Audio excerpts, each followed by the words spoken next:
everyone. Yes, my name is Kate Hogan, and I am the Community Outreach Coordinator for Denver Audubon. And I was sharing with Amy this afternoon as I was, again, kind of reviewing my notes, some of my fun facts for this presentation. I just fell in love with corvids all over again. So in solidarity, I am wearing my corvid shirt with my ravens on it. And so I'm not in official Denver Audubon attire, but it's in the spirit of the program. So with that, I'm going to go ahead and get us kicked off so that we can talk a little bit about our curious corvids here in Colorado. And we're going to kind of review corvids as a family of birds, and then also talk a little bit about some of the fun cultural implications around corvids. They have a really long and incredible history with humans, actually. And so there's a lot of really great mythology around corvids and some fun stories. And so I'm hoping to share all of that with you tonight, as well as being able to provide you with some good scientific, biological information as well. So it'll be a fun kind of combination of the two. So if you have not been to our website before, it's right there down underneath denveraudubon.org. And I have been working at Denver Audubon for the last 6 years, and I manage our nature center at Chatfield State Park. And then I also kind of do community outreach programs like this one with many of our partners, including Douglas Land Conservancy and a variety of others. And then I also have the pleasure of being able to sit on a lot of committees in and around the Denver metro area to just kind of help elevate the conversation around conservation work here. So I'm on the Colorado Pollinator Summit Planning Committee, as well as the Planning Committee for the City Nature Challenge, which is coming up in April. It's a great opportunity to get involved in community science. So I am a very busy girl, but I never get bored. My job is just so much fun. And as someone who studied biology, I love the opportunity to get to learn more about all of our wildlife that we have in Colorado. So here's just a little bit of information about our organization. If you're kind of not familiar with us, or maybe if you are, just sort of reminding you. So we have been around since 1969. One of our founding members, Hugh Kingery, is a Douglas County resident. He lives right down the road from me. I'm in Parker, and Hugh and his wife are down in Franktown. And we have been inspiring actions that protect birds, other wildlife, and their habitats through education, conservation, and research. So that's the mission of our organization. So our hope tonight is that after you learn a little bit more about corvids, that you might be inspired to go in and do something more to help protect them. And a lot of that work oftentimes with corvids is habitat protection, which is of course what the Douglas County Land Conservancy is all about. So we are really excited to hear that there's more acreage being set aside for conservation and for wildlife habitat. And then just to kind of clarify a little bit our relationship between National Audubon versus Audubon Rockies versus Denver Audubon, it can be very confusing. I feel like I could do a whole lesson just on that. I had to kind of research it and learn a little bit when I started with Audubon. So I had heard of National Audubon before. I was familiar with their organization, but there's a regional chapter that's kind of here in Fort Collins that's called Audubon Rockies. And so they do a lot of work in Colorado, Wyoming, Nebraska, and parts of Utah, and they really work regionally for the West. And then Denver Audubon, our organization, is an independent nonprofit. So our funding here is actually local. We're not funded by National Audubon. So everyone that participates in our programs or is a donor or is on our board of directors or is a volunteer or a staff member is all local here to the Denver area. And then these are just a sampling of some of the different programs that we offer, as well as a couple of opportunities coming up in the next few weeks that I'd love to share with you too, just briefly. So if you've maybe been to one of our programs, feel free to give us a smile in the group chat if you've done one of these before.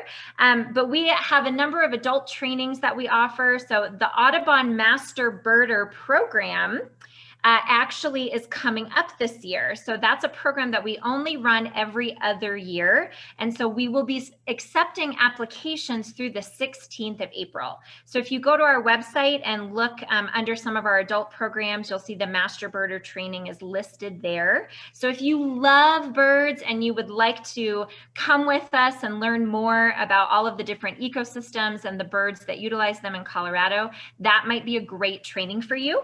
And I know that we have an Audubon Master Birder with us tonight, actually on this program, that's also highly involved with the Douglas Land Conservancy. So lots of great opportunities there for collaboration. And then we also have a non-game wildlife research grant that we provide to other nonprofits and schools. So there's a lot of different people that apply for that. And then we have birding field trips that we offer. So we have a Young Birders Club for ages 13 to 17-year-olds, and their upcoming field trip is going to be actually on February 21st. And then we also started a Birding Without Barriers program last year as well, which is one of my favorites. We have a volunteer of ours who has used the assistance of a wheelchair for over 40 years.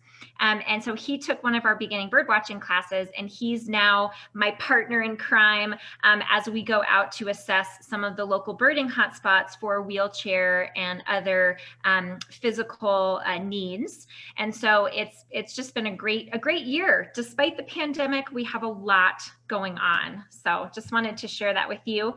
And then again, shout out to some of our Audubon volunteers. We have over 130 local volunteers, and we just could not do what we do without them, including our teens down there in the bottom left that help with our summer camps and are also advisors for our Young Birding Club. Lots of great stuff. And then if you were interested in joining us as a local supporter, we would absolutely love to have as many members of the community involved with us so we can continue our work. So with that, we are going to jump into the family Corvidae. So when I first started with Denver Audubon, I had no idea what a corvid was. I mean, I knew what they were. I just didn't quite realize who they all were. And so as you start to kind of learn to identify wildlife, a great place to start is by becoming familiar with the families and sort of understanding who's related to whom. So with that, do you know who the corvids are? Do you have any ideas? This is a kind of giveaway here in the middle, but there's a few other corvids that might actually surprise you. So I don't know if you want to put it in the chat. As far as what some of the corvids might be that you might know. So they often are black in coloration or have black incorporated into their color here, at least in North America. There are a few more colorful corvids out there in other parts of the globe, but one of the common characteristics is that they share with everyone is that they've got some black to them. They tend to be medium to large size birds. And so all of those families family members include crows, ravens, our magpies, jays, and then also the Clark's Nutcracker, which is one of my favorite birds. But I feel like every time I give a presentation like this, I end up coming up with a new favorite bird. So today, the Clark's Nutcracker is one of my favorite birds. So really, really incredible family. And some of the things that they share is that globally, there's about 129 species. But here in Colorado, we don't have, a huge diversity, under 20 different species. They're also highly intelligent, very social, and most of them practice pair bonding. So that's where they will mate for life. And then there's a few species out there where, the assumption is that they mate for life or they pair for life, but that hasn't necessarily been proven. There's not the scientific evidence to back it up, but based on other studies that have been done, especially with this family, that seems to be pretty consistent. And then they're also capable of mimicking other bird and wildlife species, as well as even some human words and vocabulary. And oftentimes people thought, just parrots were able to do that, but corvids are able to do it as well. And then all of our Colorado corvids are opportunistic omnivores. You want to say that 10 times fast. They're also part of nature's cleanup crew when they're eating carrion. So carrion is kind of a fancy word for a dead animal body, dead animal material. And so similar to vultures, they are scavengers, and they'll go after different types of carcasses that they can find. But their diet changes with the season and varies. And then also corvids have fascinated humans for thousands of years. There's not really a family of birds that has so many legends and stories, poems written, movies. So there's really just kind of this natural fascination with them because of their intelligence and because of some of the things that we might recognize in them that maybe we don't find to be that different from ourselves. So I wanted to share a little bit too about kind of the heritage of our First Nation people as far as the significance and the importance of a lot of our corvids. So Raven is a powerful figure who has transformed the world. So there's a lot of stories about, ravens bringing light to the world, ravens being curious and mischievous. But this is a really kind of fun announcement for 2021. The U.S. Postal Service actually announced back in November that this stamp, Raven Story, is being considered as a 2021 stamp design for U.S. Postal Service. And so this is the artist, Rico Worrell, and he's out of Alaska. And so this was his design. And I just think it's fun because I love looking at all the different stamp designs out there, especially ones that have birds on them. And so if that's something you're interested in, maybe keep an eye out for that on the USPS website. It's just a really great way to kind of honor our heritage here in North America and beyond. And a lot of our Native and First Nation stories abound with corvids. So when we think about kind of who corvids are historically and how people thought of them, Raven was often referred to as a trickster. Raven is very cunning. And Raven brought the light into the world by the sun, the moon, and the stars. And then Raven also pulled salmon from the ocean and placed it in lakes, streams, and rivers. Now, if you know anything about how wild fish populations are managed here in Colorado, it turns out that salmon actually are placed in lakes, streams, and rivers by airplane or helicopter through Colorado Parks and Wildlife.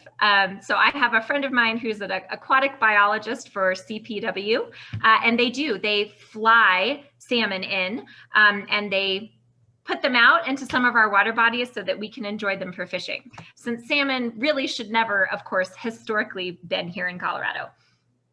And then someone else who really commented on our corvids was, of course, our namesake, John James Audubon. So this is an excerpt from one of his books that he wrote to go along with this plate of a raven or a crow that he drew and then painted. So the crow is an extremely shy bird, having found familiarity with man no way to his advantage. He is also cunning, at least he is so called, because he takes care of himself and his brood.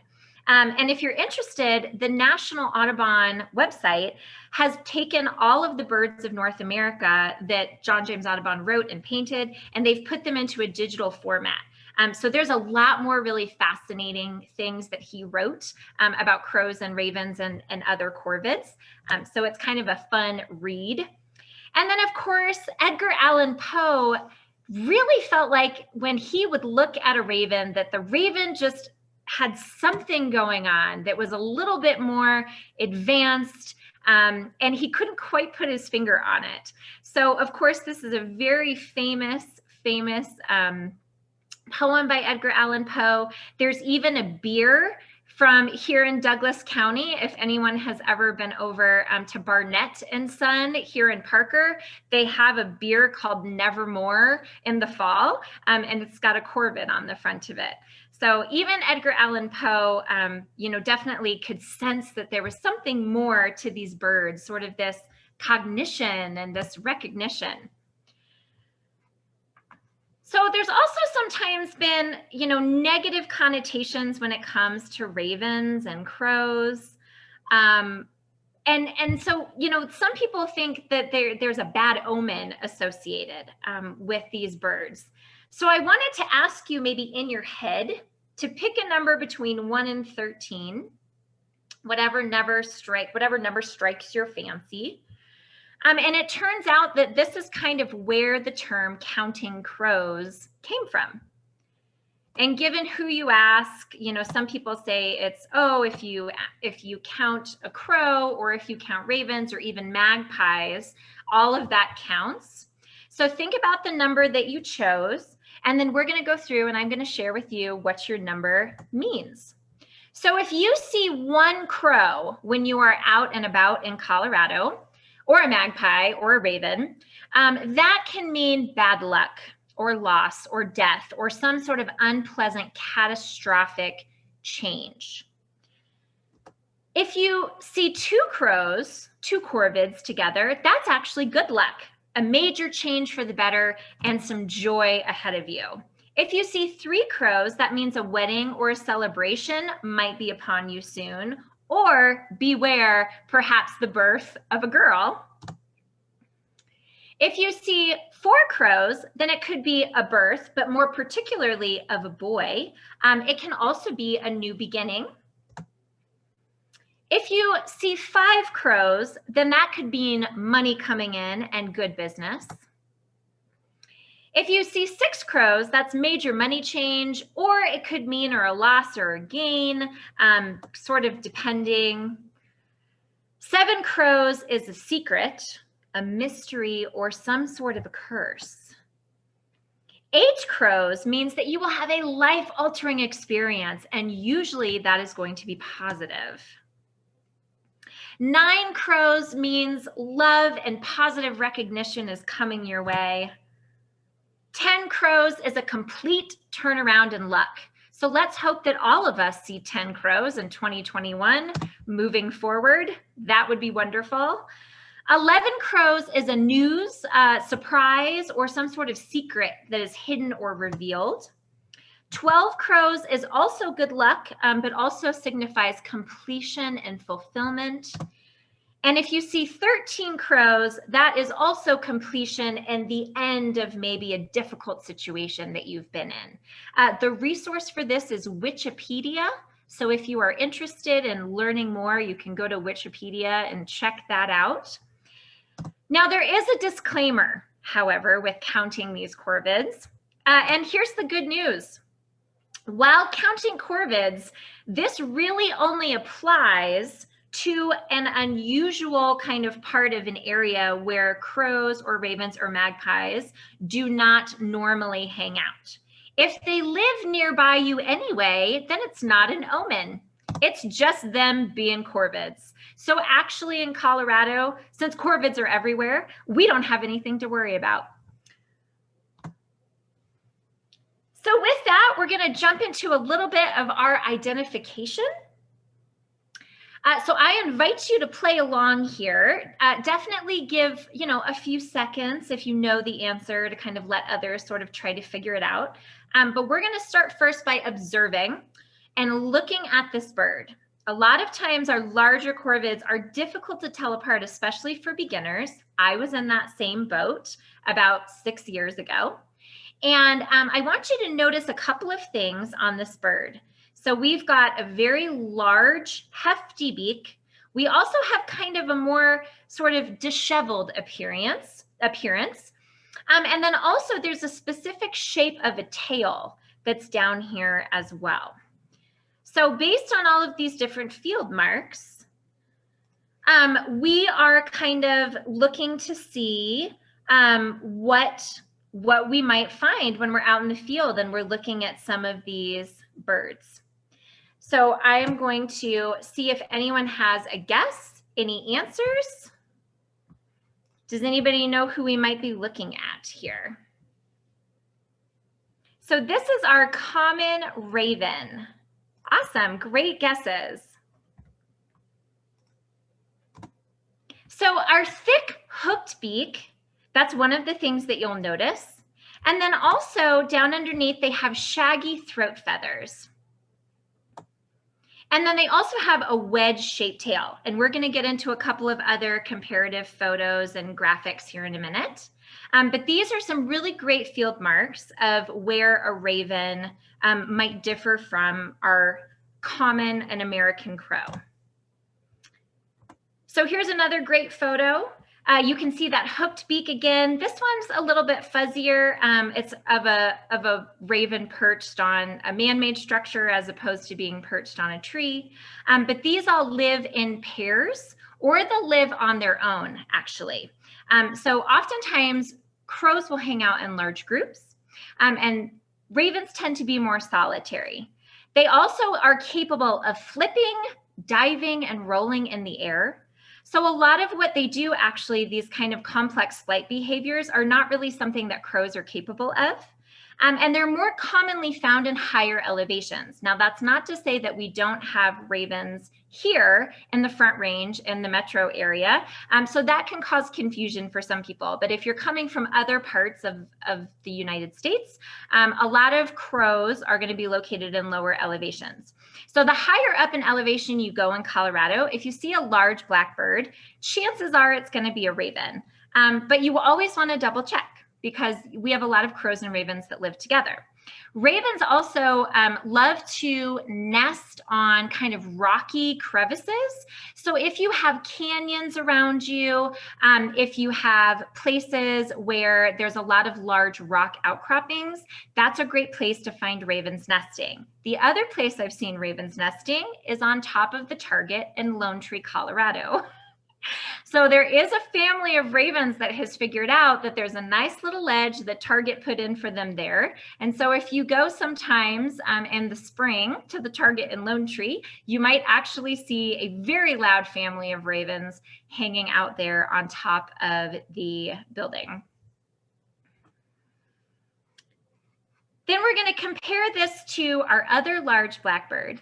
So since you know that the other one now is the common raven, this one might not be that hard to figure out and delineate based on the smaller size. So this is a great photo. All of our photos in this presentation are taken from some of our Audubon volunteers, our master birders, and then also a gentleman named Dick Vogel, who is an incredible photographer and shares all of his photography with us. So this is going to be our American crow. And so if you look at their shape of their tail, that's going to be kind of more squared off, or sometimes it looks a little bit more like a fan, not so much a wedge where it's kind of narrower towards the body and then larger and wider towards the outside. So you can see it's a little bit more squared off. And then also with their beak, they have a slimmer pointed beak. So they don't have that big hook on the end the way that our raven did. And then they have a little bit more sleeker throat feathers. Now this can be a difficult field mark, of course, because sometimes, especially if it's cold, they might be puffed up. And so this is a great opportunity to kind of, again, double check binoculars. If you have them, that's good. But also being able to look at the general impression of shape and size. So sometimes we call that the GIS, the general impression of shape and size. Crows are smaller typically than ravens, but I've also seen some really large crows. So one of the ways that you can also tell the difference is their vocalizations. They have some different vocalizations as well, which we'll get into here in just a minute. But American crows, they roost communally. So sometimes in areas out in the eastern part of the United States, not really so much here in the West, but in the eastern US, they can have roosts of up to 2 million birds. And they will also move in and out of their family unit. So similar to our teenagers and our human families, young immature birds might fly off, go hang out somewhere for the day, and then come back and reunite with their family in the evening. And then they also work in groups to distract other animals and take their food. So crows are really wonderful at working together and being able to figure out how to use their numbers to their advantage. And families can span 5 generations with up to 15 individuals. So they'll hang out not only in these really large communal roosts, but then other times of the year, they might just hang out with their direct family unit. So lots of great similarities to people. So here's again kind of a great comparison. I love this is from Pinterest. It's just an infographic. There's a lot of great infographics out there about birds that different artists have done. And so here the habitat really more for the crows tends to be more countrysides and farms, and then predominantly more so in city environments across the US. That's not necessarily true for Colorado because we have a higher elevation here. And then the raven can be found in the Arctic and subtropical climates, and also city and forested environments, but they prefer these wooded, cooler habitats, so higher in elevation. And then a crow, again, that size, you can see 16 to 21 inches, but if you've got a smaller raven, it could just be maybe an inch larger than a large crow. And the other thing that's really kind of fun about this group is that they are the largest passerine or perching bird in the world as a family, and the raven is the largest one of those. So really, really great kind of just comparison to be able to see the size and the beak a little bit more. And then here's another wonderful infographic from this gal who did birdandmoon.com. That's a really great website if you want to go look for just fun informational graphics about different types of birds, and she has some different wildlife ones as well. So this shows you a little bit more of kind of those smooth throat feathers versus the tail shape. And then the ravens, to me, that's one of the easiest ways to tell the differences with their vocalizations. So a raven sounds like it has a loogie caught in its throat. So when it makes its call, it's kind of a har, har, as opposed to our very straight caw of the crow, caw, caw, caw, caw. And yes, I will do that if we go out in a group sometime and you want to have a corvid calling competition. We can absolutely do that together. I have a lot of fun with that. And then here on the bottom, you can see those really incredible barrel rolls that ravens will do. And poor crows, they're not really sure how to do that. They don't really have quite the dynamic body shape to be able to handle the same sort of aerial acrobatics as our ravens do. So there's some great kind of comparative natural history field mark information on those two birds. I wanted to start with those, and we're going to also delve a little bit more deeply into their intelligence later on this evening. But next, let's go to another really famous corvid in the Front Range. Some people love them and some people hate them. I make it a point not to hate any birds, really. So I still very much appreciate and respect them, but I know they can cause some trouble for homeowners sometimes. So this is going to be our black-billed magpie. And this is another great photo by Gloria that she shared with us. They have that long, beautiful tail. There's just nothing quite like it when they're flying here in Colorado in the Front Range.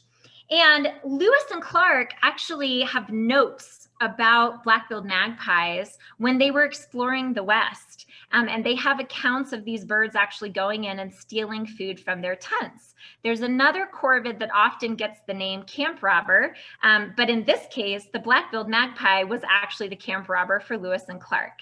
They also followed Plains Indians to feed on bison carcasses. So after the native people would go and kill bison for their meals, magpies would learn to follow them and be able to come and kind of take advantage of that situation.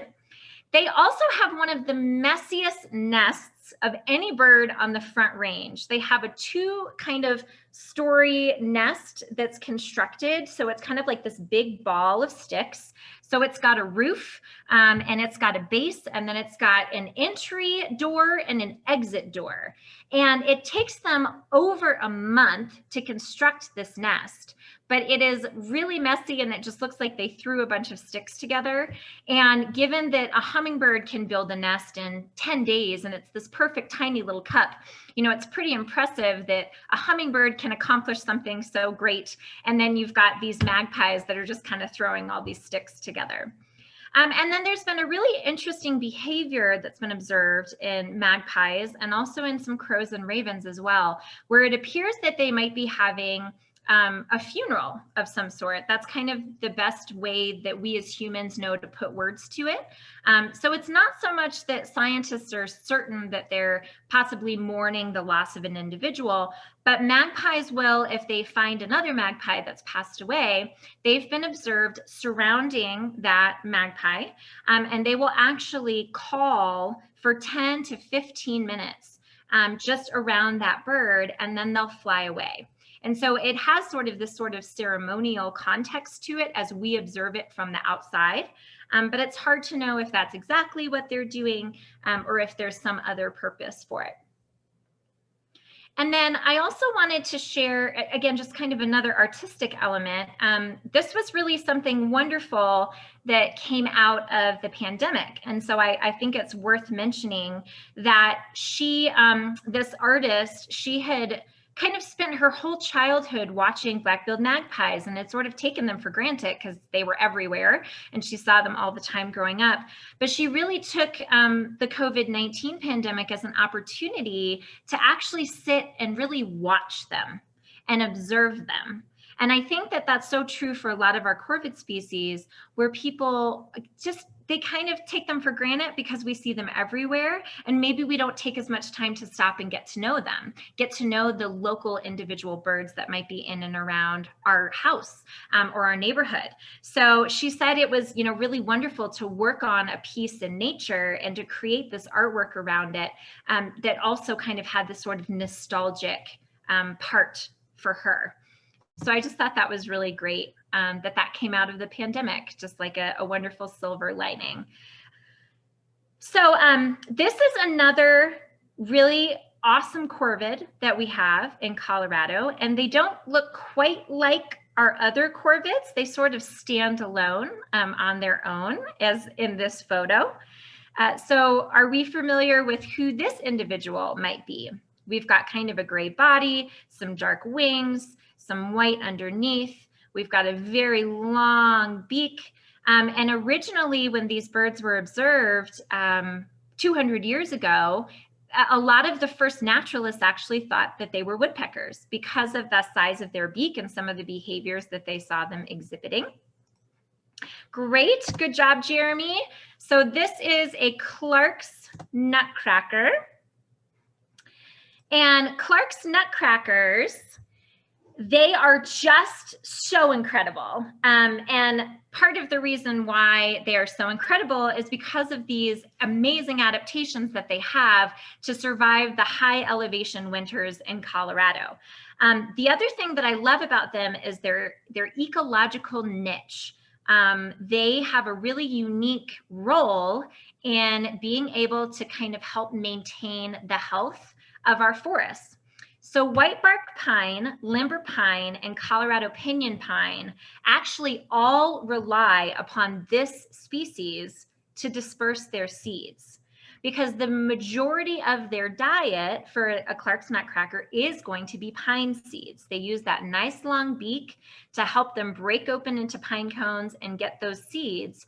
And they are an omnivore on occasion. So, they have been observed eating other things in and around the forest, but their kind of food of choice are these pine seeds.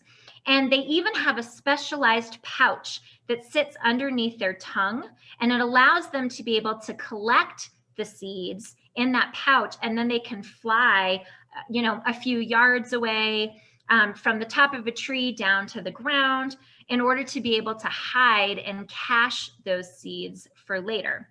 So caching, if you're not familiar with that term, it's C-A-C-H-E or C-A-C-H-I-N-G. So it's caching. So it's kind of like you think of cash, we put money away to save it for later.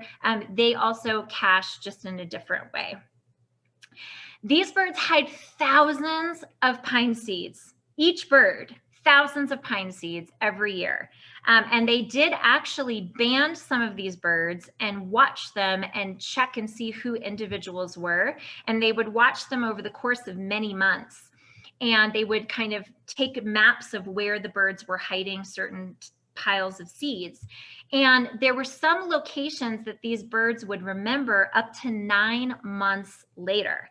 I don't know about you, but I can't sometimes remember where I put my keys last night. So the fact that they can actually go back to all of these places, and there are thousands of places in a forest that they might be hiding these pine seeds, is pretty incredible. The other thing that I really love about them is that the males actually help to incubate the eggs, which is a very unique role in the animal world and the birding world. And so they actually develop a brood patch on their abdomen. If you're not familiar with a brood patch, we have a bird banding station at our nature center at Chatfield. And one of the things we look for in songbirds every spring is an area on their abdomen where some of their feathers have fallen out. And that's actually to allow the skin of the mom bird to be able to sit very closely to those eggs while she's incubating them. And so the male Clark's Nutcracker will also develop a brood patch at the same time that the female does, so that they can take turns incubating the eggs. And part of the reason why that's so critical is that they are nesting right now in January and February up in the mountains. So when you are trying to raise young in a situation where there is snow everywhere and food is hard to find, it's really important that you work together as a couple to make sure that those babies can survive and thrive. And they do feed their babies pine seeds. A lot of birds feed their babies insects. And so that's why they wait until spring or summer to have babies. But the Clark's Nutcracker has figured out, well, if we can feed our babies pine seeds, we can start nesting before anybody else does, which is a really, really smart and intelligent way of doing it. So here's another one of our high elevation corvids. This one is also kind of the well-known original camp robber, even though the magpies were the camp robbers for Lewis and Clark. This one has a very different beak, and they also reside in the same habitat. So the Canada jay and the Clark's Nutcracker live in very similar ecosystems, but they are going to be eating different things and doing different things. So they don't really compete with each other. They complement each other. So our Canada jays, they actually had a name change just recently, so 2 years ago. If you have any of our old Denver bird guides, if you have an old Peterson Field Guide to Birds of the West, up until 2018, that was all the gray jay. And then they decided to change the name to the Canada jay. So it wasn't actually like a new species or a split of species in the case of another corvid we'll talk about in a minute. But it was actually just everybody got together and said, you know, we feel like Canada jay is a better name, a better term. And then in Canada, this was something I recently learned. I didn't know this. And I was on a phone call, on a meeting with a bunch of people for the Birdability program, which is kind of like our Birding Without Barriers. And there was a lady in Canada, and we had a picture of a Canada jay, and she goes, oh, it's a whiskey jack. And I had to ask her, I said, okay, I've never heard that name. Can you explain to me what that means? And so she explained that actually in Canada, the First Nation tribes in Canada used to have something called a whiskajack. And so the kind of colloquial term turned into a whiskey jack to describe the Canada jay, but it actually has nothing to do with whiskey per se. So I thought that was a really fun little fact, and also just a cool kind of cultural difference as far as what we call them here in Colorado versus what they call them up in Canada. This is another bird that nests in late winter, so sometimes up to -20 degrees they can be nesting. So very similar to the Clark's Nutcracker. And the way that they have figured out to be able to adapt and survive is they have a sticky saliva that they use to glue food items into tree branches above snow line. So they might do that with an old insect carcass, you know, a little bit of like frozen insect, delicious. They might find some berries and do the same thing if they're, you know, kind of looking around for berries in the fall when there's a lot of berries around. And they'll even do this too with mushrooms. They'll consume mushrooms. And this is the only corvid that I've heard of that will eat mushrooms. So that's really, really fun. And then fossils of Canada jays, despite the fact that they're called Canada jays, but when you think about kind of plate tectonics and how things have moved around in North America, there were fossils in Tennessee of the Canada jay dating back 18,000 years. So these birds have been around a really long time, but a lot of times, you know, we don't find fossil records of all of these corvids. So to find a fossil record of a Canada jay is a unique thing. So now we're going to get into some of our jays that are blue in color. So our gray jay is obviously covered in that gray and black coloring. And now we're going to get into all of the different jays that are blue. So this is our Woodhouse's jay. This was another bird whose name was changed recently. So you can see they have this really prominent kind of white eyebrow. They've got white there along their chest. And given the color of the photograph, just this really brilliant kind of royal blue, deep blue color, but also a lot of gray on their abdomen and kind of on their sides, which is different from our next jay. So our Woodhouse's jays, these guys are really mischievous. So they will actually steal seeds and pine cones from Clark's Nutcrackers specifically. They find that to be quite enjoyable, it seems. And they were split from the California scrub jay in 2016. So we used to they were all scrub jays, Western scrub jays together up until 2016. So then the California scrub jay and now the Woodhouse's scrub jay are considered to be two separate species. So that's what we have here in Colorado. They also pick ticks and other parasites off the back of mule deer. And magpies have been observed doing this as well. I actually had the joy of being able to watch a mule deer at Red Rocks a couple of summers ago in the shade of a juniper tree. And he was just sitting there, and there was a black-billed magpie that was just crawling all over his face and his antlers, picking some of the parasites off. So there's actually, you know, a couple of corvids that will do this as a nice service. And then they're often mistaken for bluebirds actually by beginners because size can play tricks on you, especially if you don't have binoculars. And so we had a new staff member to us about 4 years ago, and she came into the office one day and she said, "I just saw the biggest bluebird I've ever seen in my life. What would that have been?" And she starts describing it, and she says, "Well, it was like as big as a robin or maybe bigger." So we said, "Oh, okay, you saw a jay. You saw Woodhouse's jay." And these guys are more specialized for pinyon juniper and oak pinyon forests.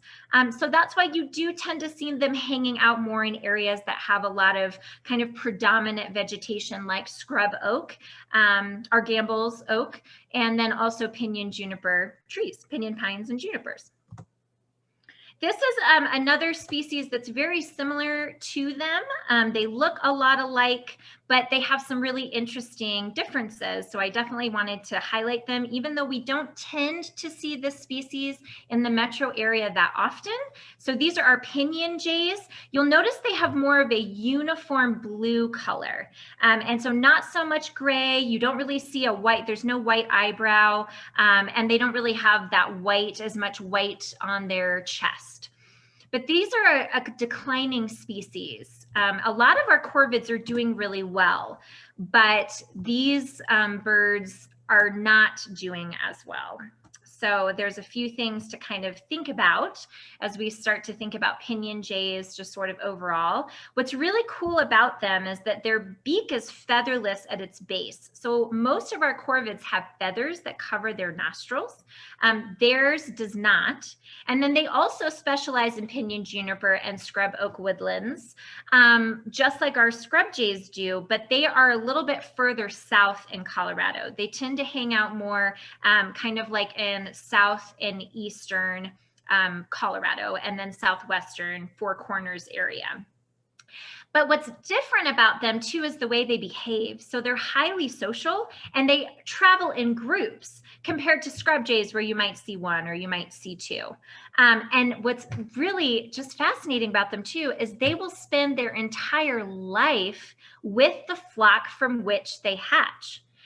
So very, very committed to their family and their relatives.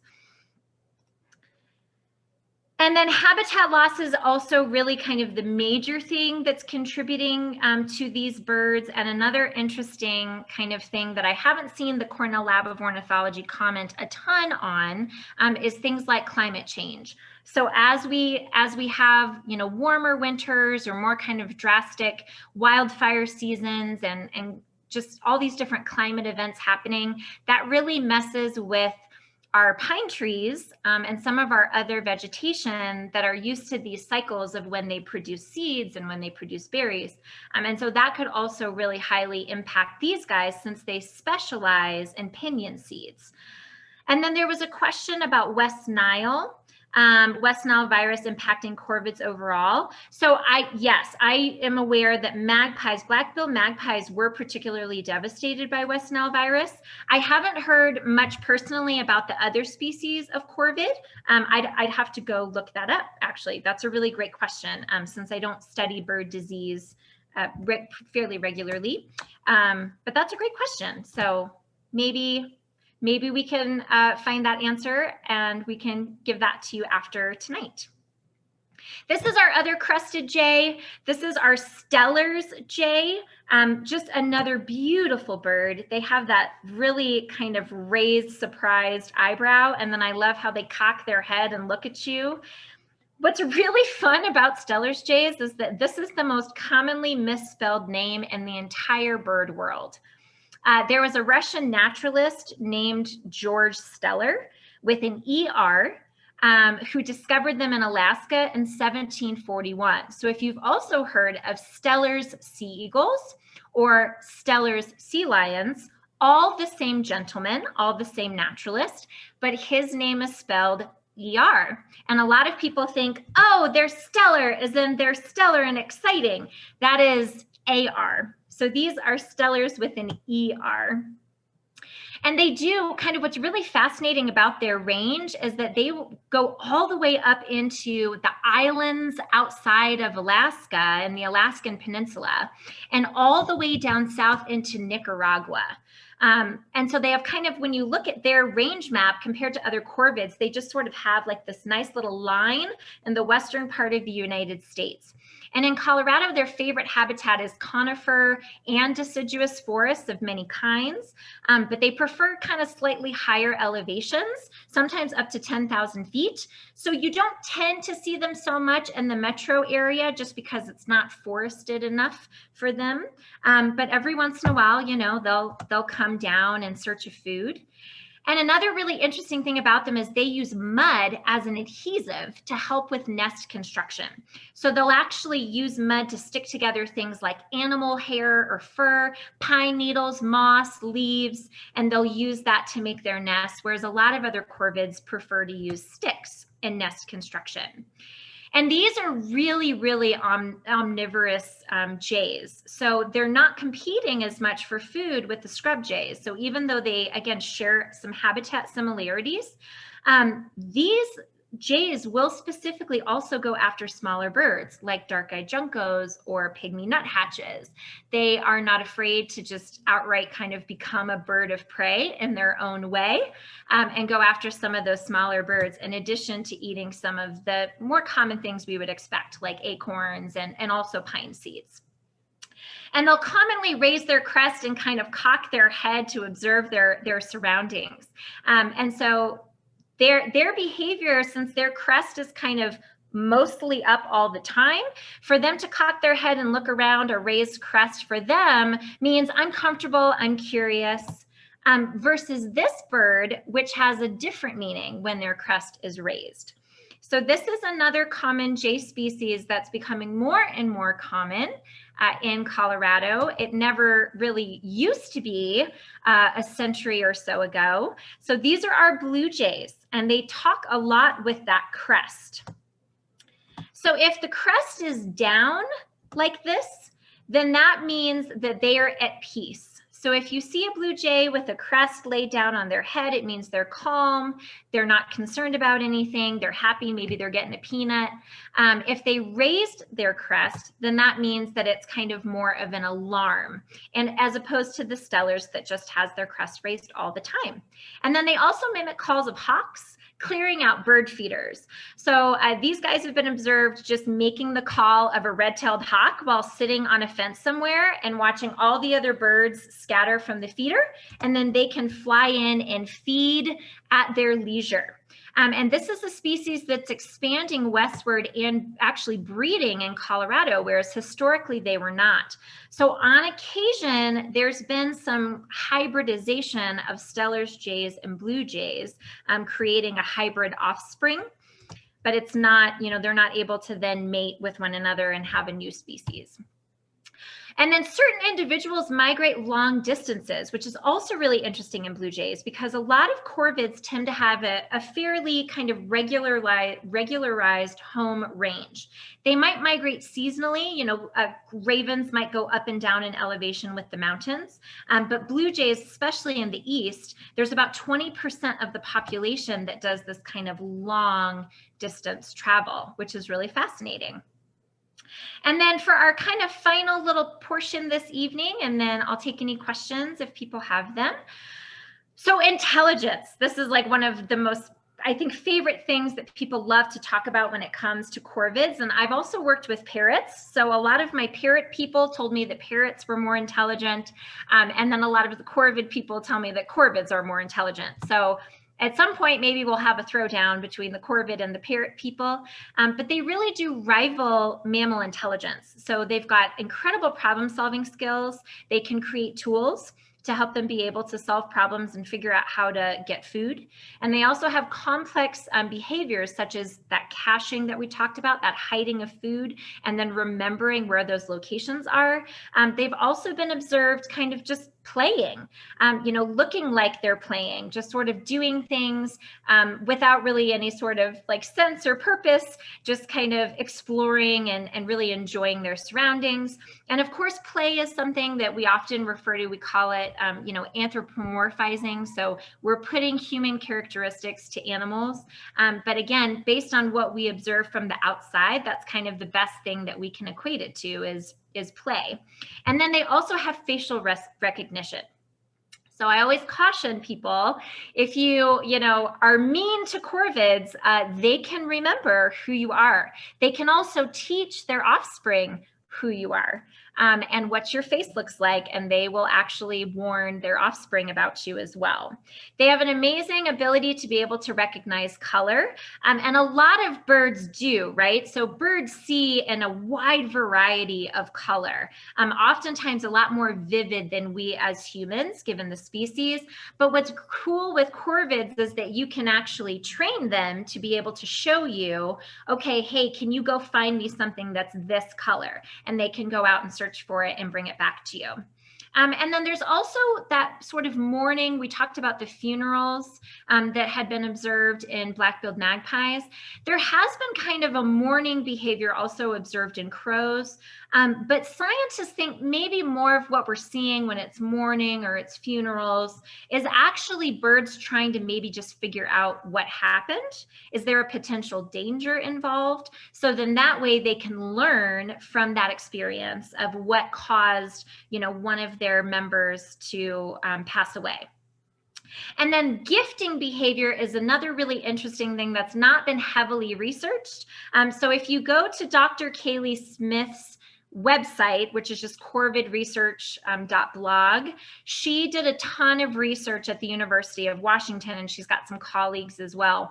So the gifting behavior is more anecdotal. They haven't really done studies specifically, but individuals have reported that crows and ravens have left them things after a certain amount of time of feeding them.